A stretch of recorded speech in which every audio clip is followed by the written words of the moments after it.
Last night, I learned that shadows can lie.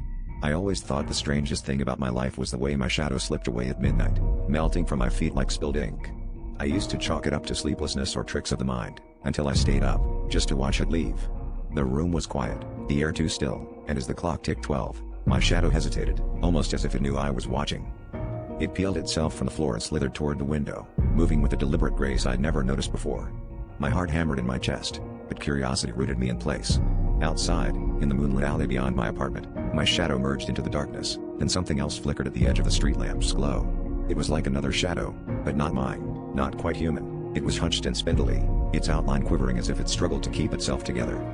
Minutes stretched by, and I almost convinced myself it was a dream.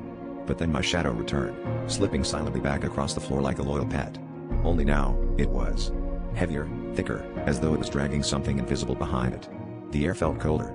I tried to ignore the sense of being watched, but when I glanced down, there was a second shadow at my feet, one that didn't match my shape, its head cocked at a sickening angle, fingers much too long.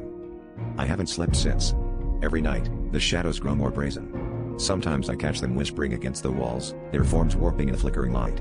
I'm terrified to find out what happens if I let them leave again. Because last night, I realized the new shadow isn't following me. It's leading. And when I looked at my reflection, there was nothing behind my eyes but darkness.